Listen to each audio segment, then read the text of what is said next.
여호와를 경외하는 삶에 대해서 지난 시간에 이어서 오늘 두 번째 시간 성도들아 여호와를 경외하라 제목으로 말씀을 드립니다. 인디언들에게 내려오는 동화 중에 이런 얘기가 있습니다. 추장이 세 아들을 데리고 사냥을 나갔습니다.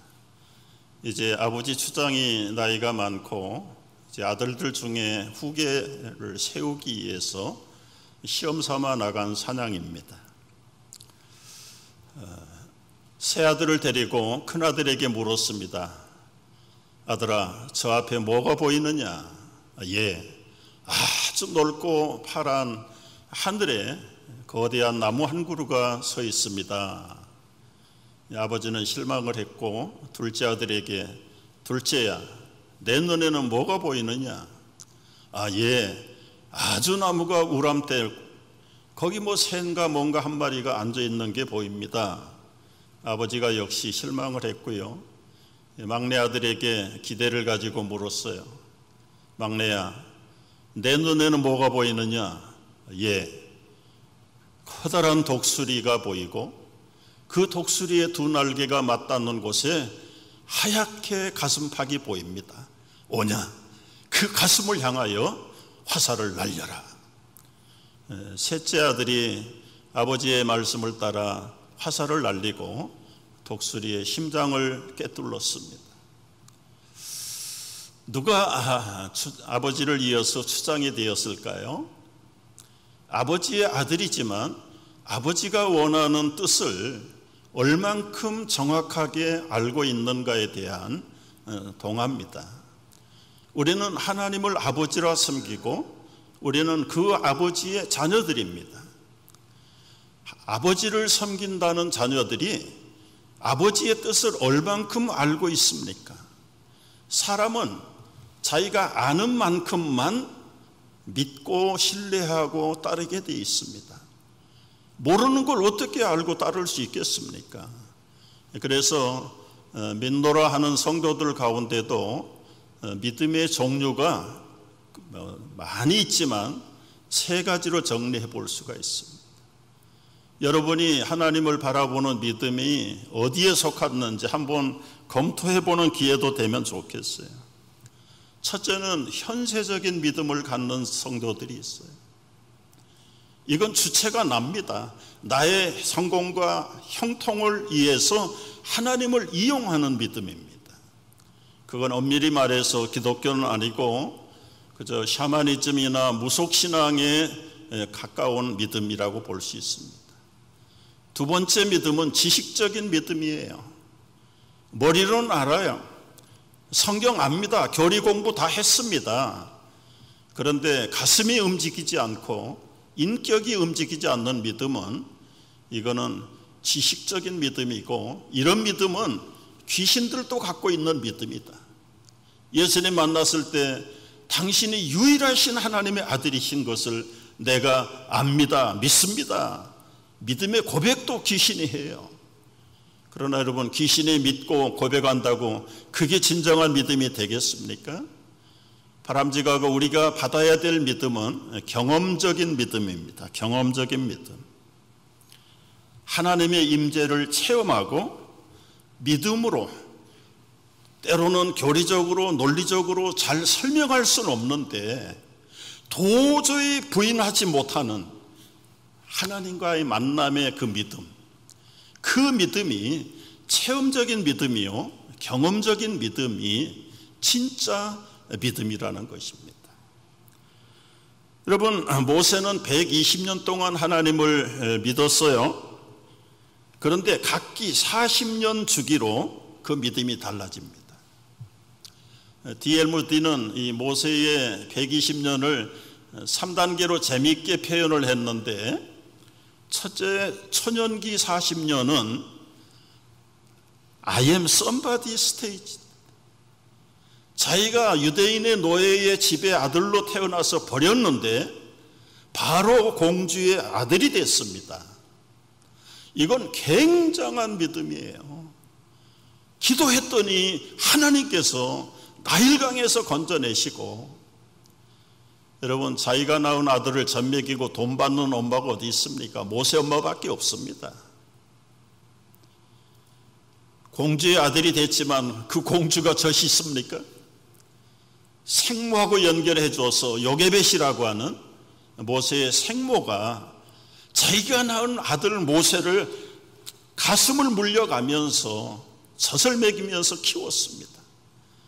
여러분, 요즘은 길어야 1년이지만 과거에는 미니멈 5년 이상 젖을 먹였습니다. 아이가 5년 되면 그 인격의 인생의 경험을 80%를 직접 간접으로 배우는 시기가 그 유아기 때입니다. 유아기 때. 비록 바로의 공주의 아들이 됐지만 이 모세는 민족의 하나님을 배운 거예요. 어머니에게서 산교육을 배운 거예요. 그래서 모태신앙으로 얘기할 수 있습니다. 물론 바로 공주의 아들로 문무를 다 통달하고 모든 인격의 리더십을 다 거머쥐는 참 여러 가지로 특별한 스테이지를, 그래서 무디가 표현하기를 I am somebody station, 아무도 갖지 않는 특별한 인생을 하나님이 나를 하여금 누리게 됐다. 그런데 40살이 되었을 때 그의 중년의 인생이 턴업해요. 여러분, 동족을 달아보고 싶은 마음으로 나갔다가 혹사당하는 애굽의 감독을 보고 한 방 날린 것이 그만 치명타를 날려서 살인자가 됐어요. 그리고 이게 지명수배를 받게 되자 아무도 찾을 수 없는 멀리 이름도 없는 미디안 골짜기로 숨어 들어가 버렸습니다. 그 중간기 40년 80세가 되도록 모세의 인생 스테이지는 I am nobody, 나는 전적으로 아무것도 할 수 없는 무능한 사람인 것을 스스로 40년을 그 무명의 시골에서 썩으면서 모세는 깨닫게 되는 겁니다.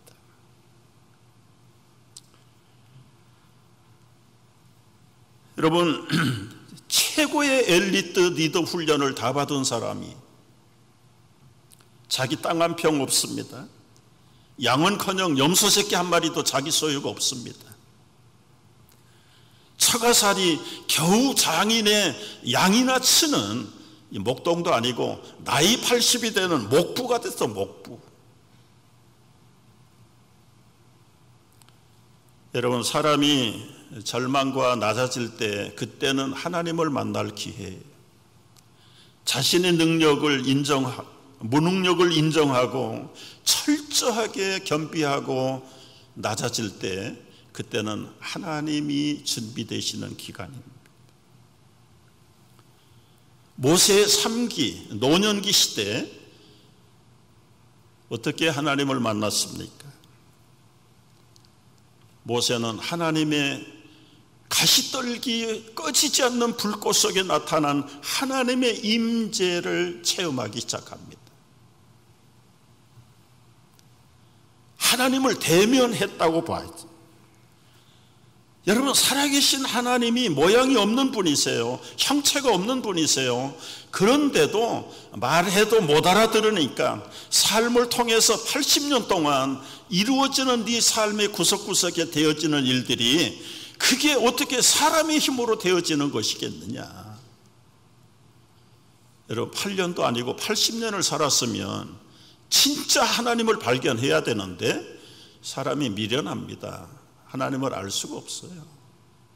하나님은 스스로 보여주셔야 그때서야 사람들이 깨닫게 되는 겁니다. 모세 앞에 나타난 하나님의 모습을 우리 성경에서는 임재라는 말로 썼어요. 여러분, 우리가 믿으면서 하나님과의 관계에서 꼭 기억해야 될 단어가 이 임재라는 단어입니다. 여러분, 영어로는 프리센트, 나타나셨다는 뜻인데 한문으로 볼 때는 임할인, 그리고 나타나신 제, 형상이 없는 거대하신 하나님이 모세 눈앞에, 때로는 우리의 눈앞에 모양으로 나타나시는 겁니다. 그 모양은 다양한 모습으로 나타나셔요. 임재라는 단어는 한글 사전에도 없어요. 보통 사람이 쓰는 단어가 아니에요. 우리가 가지고 있는 한글 성경에 임재라는 단어는 딱 한 번밖에 쓰여지지 않았어요. 에스겔 37장에서 여러분 공동묘지 해골들이 드글드글 거리는 그 공동묘지에 선지자 에스겔을 데리고 갔어요. 그리고는 37장 1절에 이렇게 말합니다. 여호와께서 권능으로 내게 임재하시고. 여러분이 영어 성경을 보면 임재라는 단어, 프리센스라는 단어도 나타나지 않아요. The hand of the Lord was upon me. 내 위에 나타나셨다. 하나님의 손길이 잡으셨다. 그게 어떻게 임재가 되겠습니까? 그래서 우리 새 번역판 그리고 현대인 성경에 보면 영어 번역을 그대로 번역을 했는데, 내가 여호와의 손길을 느끼는 순간 주님께서 권능으로 나를 사로잡으셨다, 이 말을 우리가 가지고 있는 임재라는 단어를 그렇게 풀어서 설명을 했는데, 제가 아무리 여러 시간 묵상하고 검토를 해봐도 손으로 붙잡았다는 거하고 임재라고 하는 말의 그 컨셉은 완전히 질이 달라요. 질이 달라요.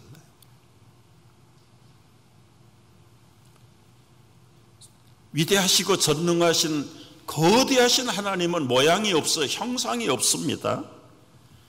그러니까 사람들의 눈에 볼 수가 없는 겁니다. 보여서도 안 되는 것입니다. 이런 손에 잡히지도 않는, 그려지지도 않는 하나님을 어떻게 경외할 수 있습니까? 하나님을 어떻게 바라보고 믿을 수 있습니까? 말씀하시지만 말씀을 못 알아듣습니다. 일반 은총과 자연 만물의 현상을 통해서도 하나님의 위대하심을 믿지 않는 사람들에게까지도 깨닫게 해주시는데도 불구하고 보통 사람들은 이 하나님을 볼 수도 없고 깨달을 수도 없고 그래서 믿을 수가 없는 겁니다. 그래서 하나님은 원래 말씀으로 설명하시기를 원하지만 우리말에 100번 설명한들 못해요. 한 번 보면 끝나는데요. 하나님이 수십 번 얘기해도 못 알아들으니까 한 번 그림을 보여주는 것이 임재의 형상화로 나타납니다.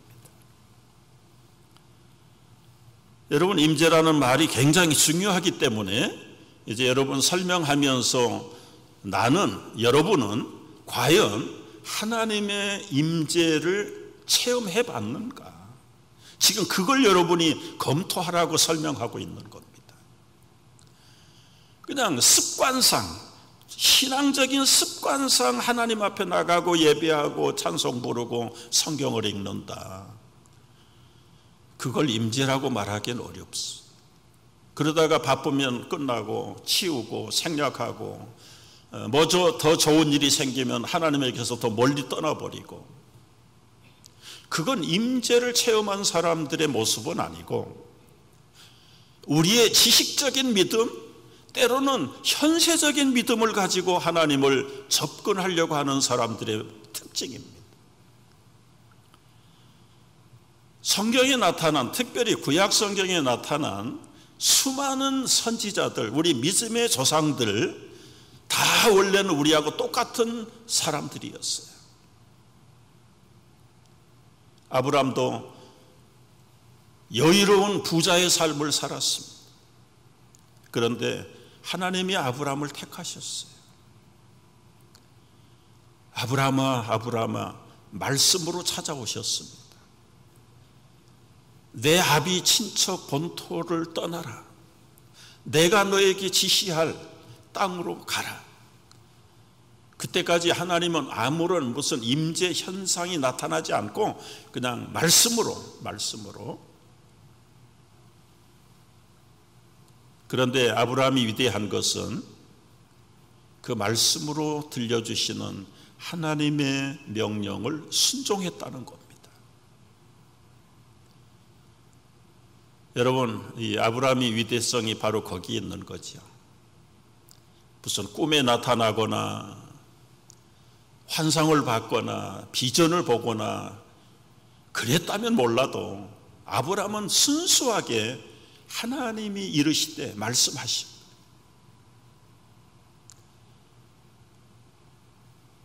야곱을 보십시오. 야곱은 복잡한 사람이에요. 그 생각 구조가 간단하지 않는 사람입니다. 형도 아버지도 썩여 먹어야 되고 외삼촌도 썩여 먹어야 되니까 그 성격이 굉장히 복잡한 사람이고 순진하지 않아요. 단순하지 않아요. 이런 야곱에게 하나님 말씀해봐야 내가 하나님에게서 속을까 봐 안 들어요. 그런데 야곱이 코너에 몰렸어요. 난생 처음으로 마마보이가 어머니의 치마폭을 떠나서 홀로 그 깜깜한 베델이라는 광야에서 밤에 공포를 만납니다. 밤에 두려움을 만난 거예요. 이 마마보이가 흑암의 공포를 들짐승들의 그 울음소리를 들어가면서 그때 그는 살기 위해서 진실해져요. 하나님, 나 좀 살려주세요. 나 좀 도와주세요. 그러다가 잠이 들었는데 꿈에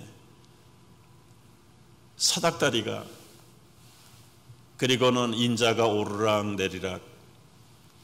벌써 이 야곱은 그 멀고 먼 구약시대에 예수님을 봤다. 예수님을.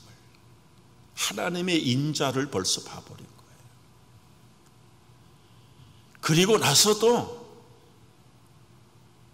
그의 20년의 삶에 예수님 없었어요. 하나님 없었어요. 최대한 속이고 최대한으로 자기 중심으로 챙길 거 챙기고 그러다가 언제 다시 하나님께 돌아옵니까? 고향으로 돌아올 때 복수의 칼날을 갈고 있는 형 에서가 400명의 군대를 끌고 온다는 소식을 듣고 그는 야복강가에 홀로 남았습니다. 자기 재산들 다 보내고 처자들 다 보내고 오로지 자기 혼자 남아서 그 생명이 위태한데 형 앞에 가면 이 목이 잘릴 터인데 야복강에 앉아서 하나님 앞에 매달리기 시작해요. 그때 하나님은 사자를 보내셨는데 라이온을 보낸 게 아니라 메신저를 보내셨는데 씨름 선수를 보내신 거예요. 동이 틀 때까지 야곱을 축복하지 않는 그리고는 뿌리치고 가려고 하는 그 씨름하는 하나님의 사자를 붙들고 내게 축복하지 아니하면 나는 결코 이 손을 놓칠 거 없습니다. 그때 하나님의 사자는 환도뼈를 쳐서 야곱을 평생 장애인으로 살기. 너 지난 20-30년 다 잊어버렸지. 이제 앞으로 남은 생에는 잊어버릴 수 없다. 한 걸음 한 걸음 뗄 때마다 뼛속까지 울리는 그 육체의 고통, 그 순간순간 너에게 축복해 주신 하나님이 누군가를 기억하라. 참 많은 사람들 가운데 하나님의 임재를 가장 어렵게 당한 사람이 야곱일 거예요. 욥은 굉장히 어려움을 당했지만 끝에 가서는 해피엔딩입니다. 여러분 모세 다시 한번 이야기를 해봐요. 모세에게 나타나신 하나님은 그 시대마다 달라졌어요. 미디안 광야에서는 가시떨기 속에서 임재를 체험했어요. 출애굽의 모든 사명을 끝내고 시내산 밑에 왔을 때 시내산에 올라오라고 하신 하나님 모세를 맞이할 때 어떤 모습으로 그 온 산이 불타고 연기 속에 구름 속에서 빛으로 나타나신 하나님, 그리고는 음성으로 말씀하시고 돌판을 쪼개서 하나님의 친히 손 십계명판을 새겨주시는 그 정말 드라마틱한 그 하나님의 임재를 모세는 자기 눈으로 목격하고 하나님이 만들어주신 십계명 돌판을 들고 내려오게 됩니다. 그 후에 광야에서는 불기둥으로 구름기둥으로 때로는 반석에서 솟아나는 생수로 나타나신 하나님의 임재를 모세는 40년 동안 먹고 마시면서 눈으로 보고 하나님의 임재 속에서 그의 생애를 마쳤습니다. 이사야의 경우는 성전에 가서 기도하다가 높이 들린 하나님의 보좌를 바라볼 때 거기서부터 흘러내리는 하나님의 그 놀라운 옷자락, 성전에 가득 그 높은 보좌로부터 하나님의 옷자락이 성전까지 내려왔는데 갑자기 성전의 기둥이 흔들흔들하고 문지방이 움직이면서 연기가 솟아나기 시작했습니다. 6날개를 가진 스랍들이 나타나서 걸어가다 이 하나님의 임재를 본 이사야 선지자는 물녹듯이 녹아가지고 주여 내가 하나님을 배웠사오니 나는 이제 살지 못합니다. 하나님을 보면 죽게 돼 있어요. 죽게 돼 있어요.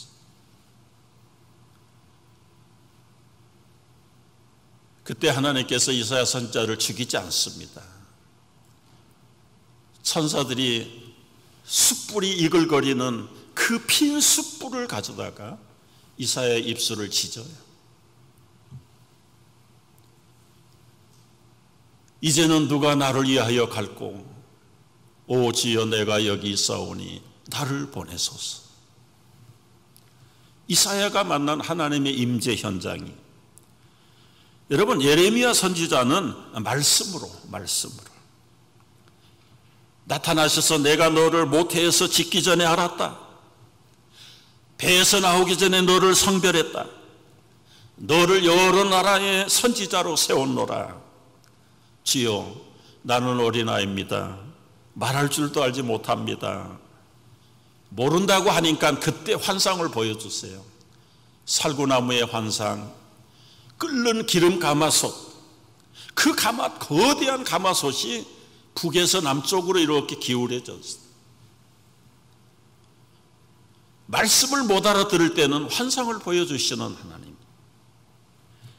다니엘 경우를 보십시오. 다니엘의 경우는 처음에는 환상을 본 적도 없어요. 소년 시절에 어떻게 하든지 어른들로부터 배운 그 하나님을 최대한 잘 모시겠다고 다니엘과 그 세 친구들이 포로로 붙들려 갔지만 지혜를 구해, 하나님께 지혜를 구해. 오로지 다니엘은 하나님 앞에 지혜를 구하는 사람. 여러분 그 지혜를 중심으로 왕의 꿈도 해몽을 해줘요. 수많은 사람들의 꿈을 해몽해 주므로 하나님의 임재가 다니엘에게는 지혜로 나타났죠. 지혜로. 나중에 물론 이제 제국의 총리가 되었을 때는 뭐 여러 가지 우상 같은 세계의 열방의 흥망성쇠에 그 물건들이 형상으로 보이긴 해요. 가슴은 흙으로 되고 손은 금으로 되고 발은 은으로 되고 뜨인 돌이 나가서 그 우상을 칠 때에 산산조각이 되어버리는데 앞으로 이루어질 인류 문명의 흥망성쇠를 다니엘에게 환상으로 보여주는 겁니다.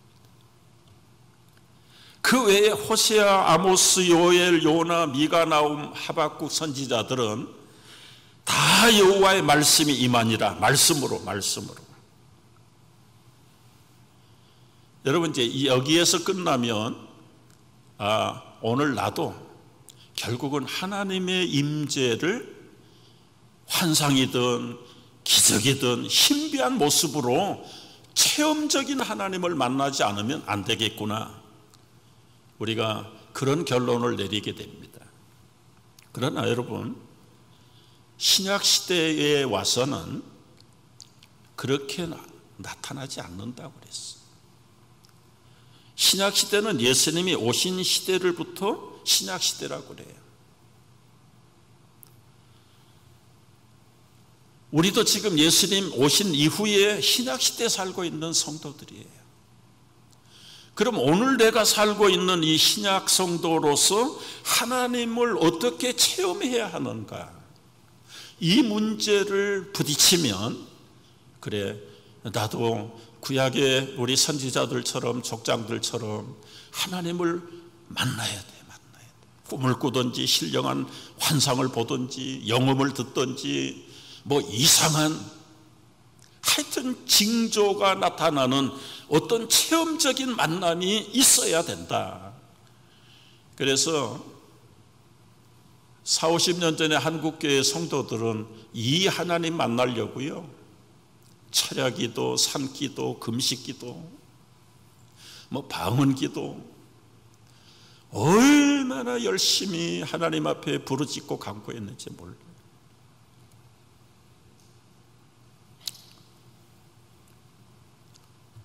그렇게 사모하다가 어떤 분들은 꿈을 꾼 사람도 있어요. 환상을 본 사람도 있어요. 때로는 영적인 소리를 들었다는 분도 있어요. 근데 그건 교과서적인 성경적인 대답은 아닙니다. 그럼 오늘날 신약시대를 살아가는 여러분과 내가, 성도들이 어떻게 하나님을 체험할 수 있는가? 히브리서 1장 1절 2절에서 아주 간단하게 결론을 내리셨어요. 히브리서 한번 읽어봅니다. 1장 1절 2절인데 다 같이, 옛적의 선지자들을 통하여 여러 부분과 여러 모양으로 우리 조상들에게 말씀하신 하나님이 이 모든 날 마지막에는 아들을 통하여 우리에게 말씀하셨으니 이 아들을 만유의 상속자로 세우시고 또 그로 말미암아 모든 세계를 지으셨느니라. 여러분, 이 말씀을 다시 한번 곰곰이 이제 들어보세요. 옛적의 선지자들은 어느 시대 사람입니까? 구약시대 선지자들을 얘기하는 겁니다. 제가 설명한 대로 이 구약의 선지자들은 여러 부분, 여러 모양으로, 환상으로, 꿈으로, 놀라운 임재 현상으로 나타나셔서 하나님이 말씀하신 거예요. 그런데 이 모든 날 마지막, 이걸 말세라고 그래, 말세. 근데 예수님이 오신 이후의 신약 시대를 말세라고 하는데, 우리가 지금 말세 시대를 사는 신약 성도들입니다. 이 마지막 시대에 사는 성도들에게는 누구를 통해서 말해요? 아들을 통하여 우리에게 말씀하신다. 그 아들이 누굽니까? 하나님이 보내신 아들을 통해서 말씀하시는 거예요. 말씀. 그러면 구약으로 다시 돌아가서 생각을 해보세요.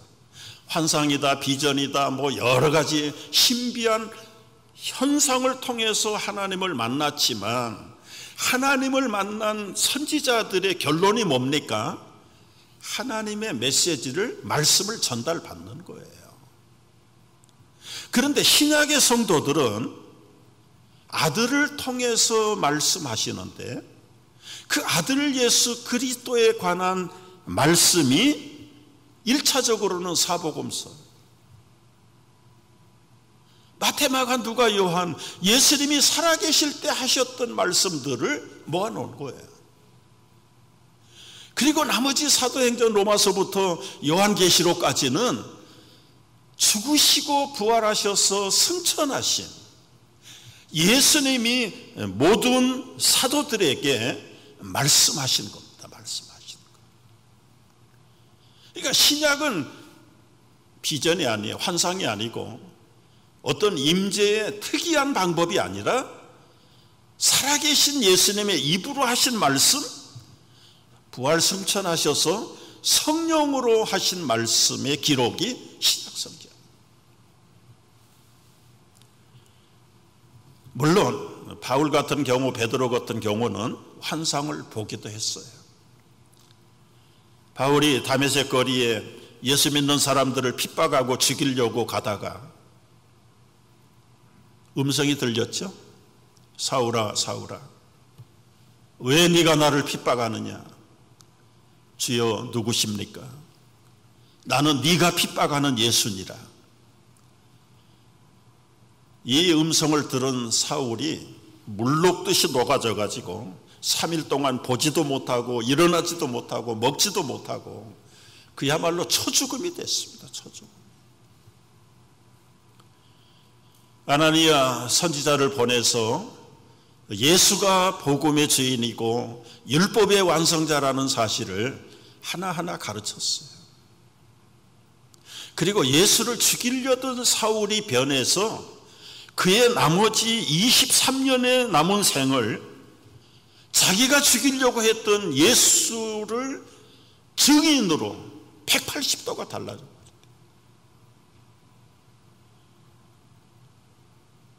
여기서 이제 우리 또 생각이 넓어지죠. 나도 다메섹에서 사울을 불러내신 주님의 음성을 들으면 나도 그렇게 할 수 있는데 나에게는 그런 음성이 들리지 않아.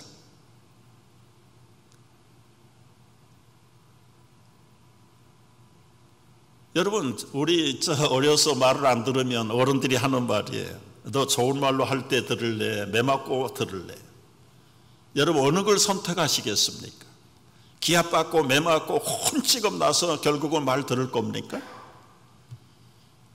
모범적인 아들들이라면, 사람들이라면 매 맞고 야단나는 건 생략하고 그냥 조용하게 말할 때 순종하는 거예요.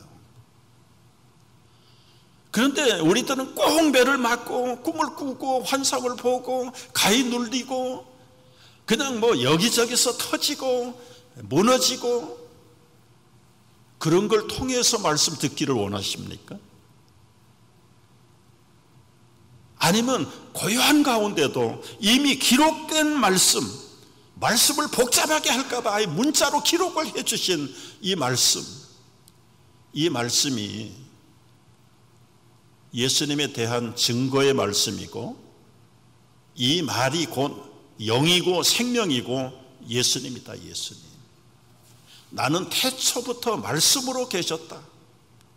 그 말씀을 해도 못 알아들으니까 샘플로 3년 동안 눈에 보이지 못하는 하나님이 사람의 모양을 입고 이 땅에 오셔서 십자가의 죽으심과 부활과 승천까지 33년의 생애를 사람들이 깨닫지 못하니까 눈으로 보여준 거에 불과합니다.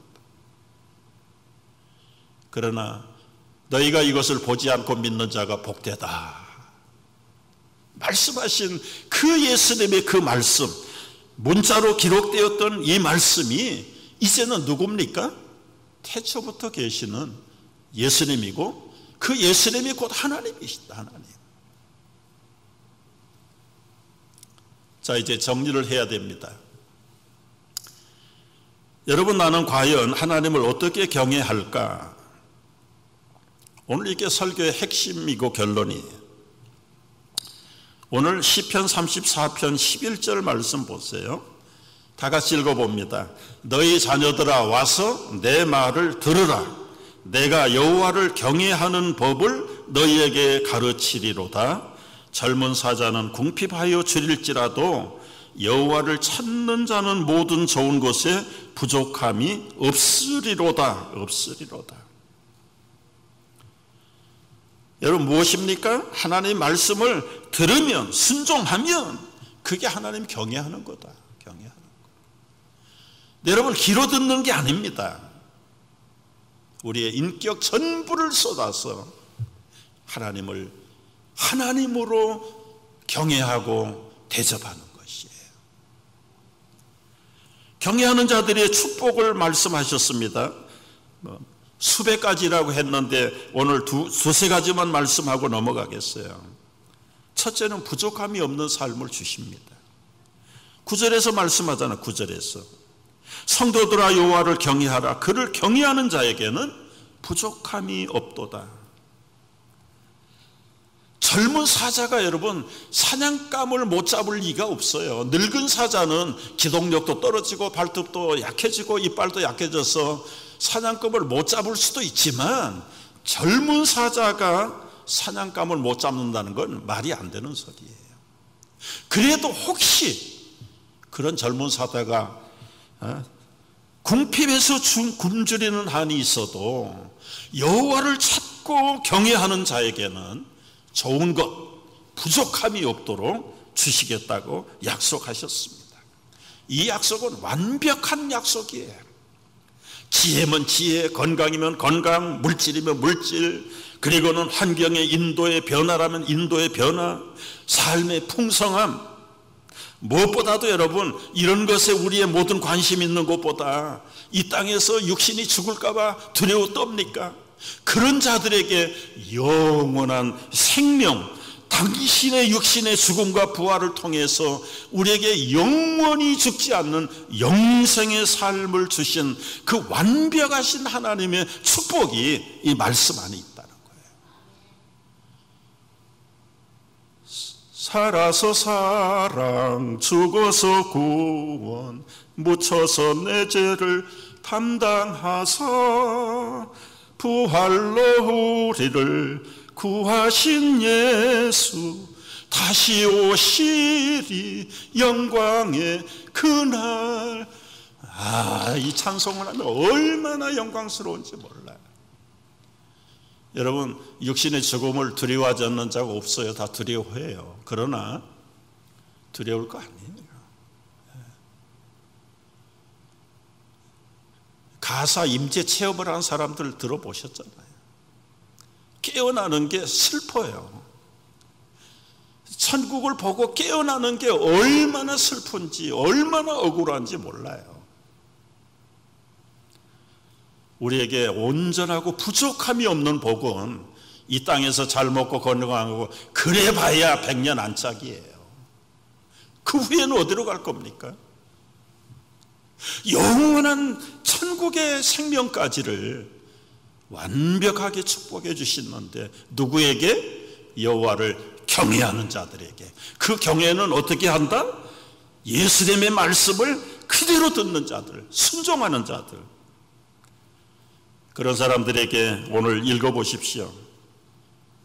제가 시간 줄이려고 타이머를 갖다 놓고 계산해서 생략하려고 해요. 거짓이 없습니다. 악을 버리고 선을 행하고 화평을 따르게 하십니다. 결론, 오래된 통계인데 70년 인생 살 때 나온 통계 같아요. 사람 70년 동안에 여러분 유치원부터 대학까지 해봐야 배움의 시간을 줄이니까 3년이요. 3년. 그리고는 11년 동안 직장에서 사회에서 일해요.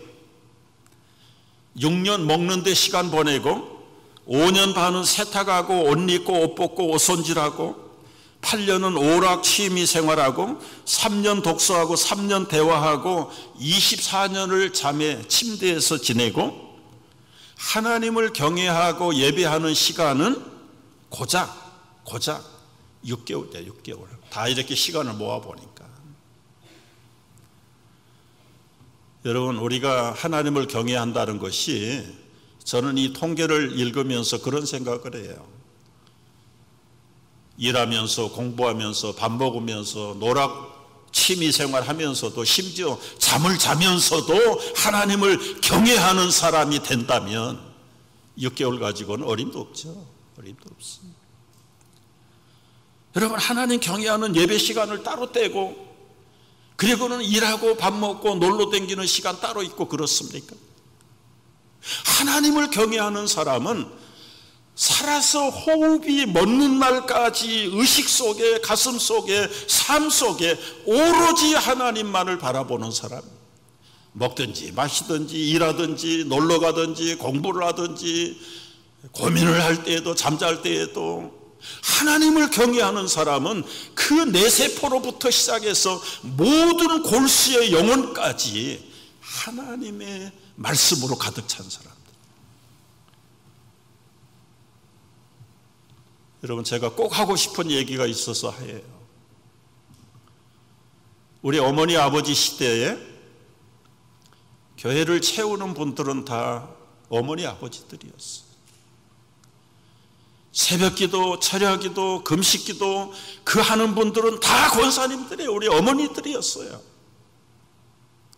요즘 엄마들, 요즘 권사님들은 너무 젊어서 그런지 예배당에서 도저히 얼굴을 볼 수가 없어요. 여러분, 가정에서라도 열심히 골방에 들어가면 얼마나 좋을까요? 그러시고 계시나요? 그리고 우리에게서 무엇을 기대할 겁니까? 우리 자녀들에게 무엇을 기대할 겁니까? 뭘 위해서 기도할 거예요? 그 시대에 뒤떨어진 우리 옛날의 어른들의 구태의연한 신앙의 나쁜 습관들입니까? 그게? 여호와를 경외한다는 게 뭐냐 말이에요. 취미생활로 여호와 경외합니까?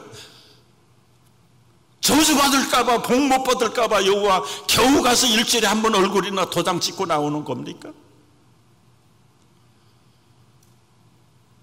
여러분, 한번 우리의 남은 생에 길지만 기는 거 아니에요. 언제 끝날는지 몰라요. 우리가 정말 코비드로 우리의 긴장이 다 풀렸어요. 영상 예배 드려도 교회당 가지 않아도 조금도 부담도 없고 죄책감도 없고 이게 국가가 권장하는 정상적인 보건 방법이고 예방 방법이다. 여러분, 우리의 생각이 국가가 책임지지 않아요. 우리 영혼의 생명을 보건당국이 책임지지 않습니다. 성도들아, 여호와를 경외하라.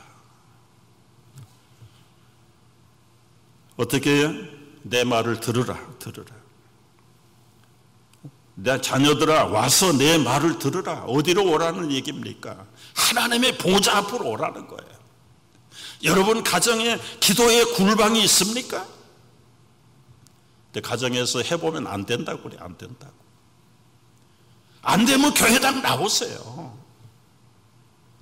좀 저녁에 일찍 자고 일찍 일어나세요. 새벽기도 나오세요. 우리 육신은 죽을 때까지 하기 싫어하고 편안한 거 좋아하지, 쳐서 복종시키기를 원치 않는 게 우리 육신의 본성이에요. 본성. 여러분, 그러다가 어영부영 끝나버리고 어디로 갈 건지 어떻게 될 건지 확신도 없고, 그런 부모 밑에 그런 자녀를 뭘 기대하겠어요? 여러분, 우리가 이제라도 코비드가 우리를 무너지게 만들, 주님과의 관계를 무너지게 만들, 여러분, 생명의 위협보다 하나님과의 소원하는 그 위협이 더 무서운 걸 알아야 돼. 자녀들아, 와서 내 말을 들으라. 네가 여호와를 경외하는 법을 가르칠 때에 이 말씀을 순종하고 끝까지 주님을 경외하는 성도들로 우뚝우뚝 설 수 있기를 주의 이름으로 축복합니다. 기도하겠습니다.